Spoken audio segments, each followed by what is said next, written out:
As we continue to mark 30 years of democracy, South Africa prides itself for the promotion, protection, and preservation of minority rights. I don't know if you can recall, in 2006, government passing legislation legalizing same-sex marriages, and it was a significant step in the cementing of the rights of the LGBTQIA+ community on a continent where members of that same community are often ostracized and persecuted. Partners Wendy, Dlamini, and Lorraine Montsho now join me to speak about their journey and their experience of human rights in South Africa. Good morning to both of you, and thank you so much for being with us, for making the time available on a public holiday. I believe congratulations are in order because there is a wedding. Yes. It's a wedding next week. Yes, next week. I'd love to, first of all, again, just thank you, but maybe we can start off with what it feels like, from your perspective, human rights in South Africa. Maybe we can start with you. Okay. Morning, everyone, and thank you for this opportunity. Talking about the human rights, before it was not easy, but at least so far things are getting much better. As the LGBTI, we are now being recognized regarding our rights. So like we are also getting married next week, which is something that before it was not easy, but yeah.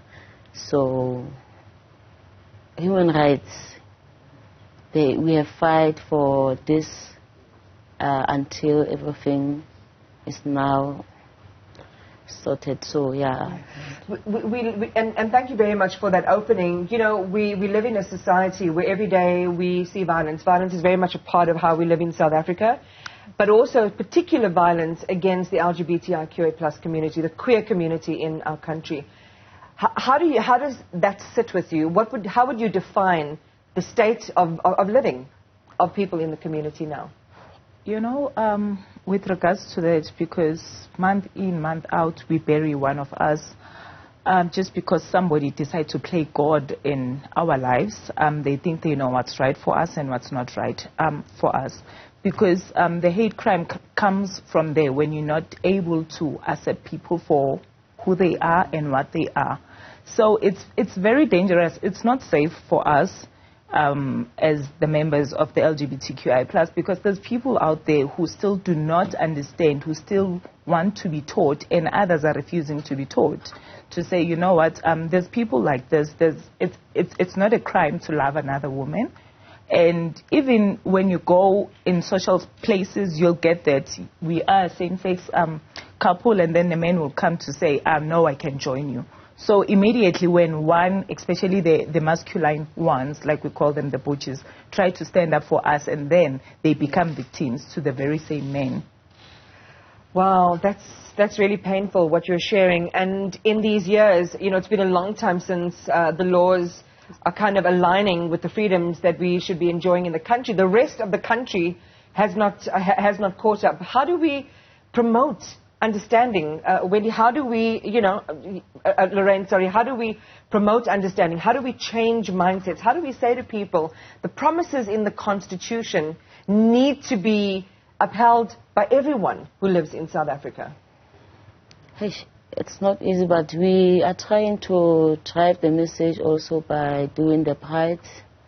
So, and also people to attend the workshop so that they can understand more about this whole LGBTIQ+.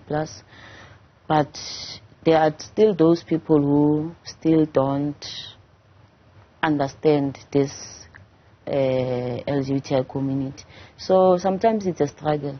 But hopefully, when time goes on, maybe somewhere, somehow, they will hear us and give more support to us.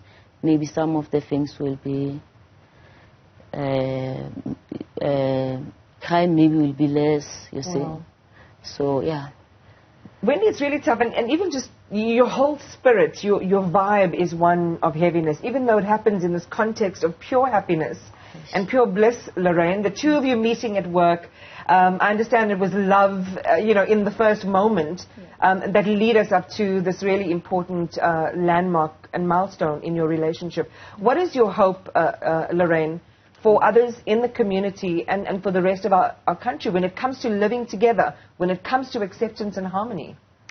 My hope is one day we get people who are able to mind their own business first, because charity begins at home. Once you are happy with yourself, you're going to be happy for somebody else. You're not going to impose yourself on other people. So charity begins at home. That's number one thing.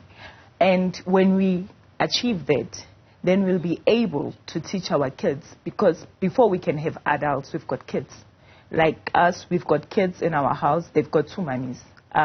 They understand what is happening. But another child on the street, they don't understand, because their parents do not want to talk about this thing. It's just this big elephant in the room that nobody wants to talk about it. But if we can have that, like, just embrace a person for who they are, not what they are, because what you are, you choose what you want to be, and it's within your right to choose what you want, how you want to associate, or whatsoever.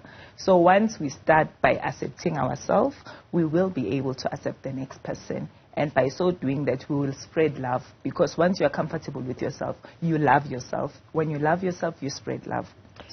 Beautifully said, and I couldn't say it better than you just have. Lorraine and Wendy, thank you very much for being with us today. I know the time has just flown by. I appreciate you coming into our studio. And congratulations on the nuptials, and good luck in your future together. I wish you every success and blessings. Thank you so much. Thank you so much.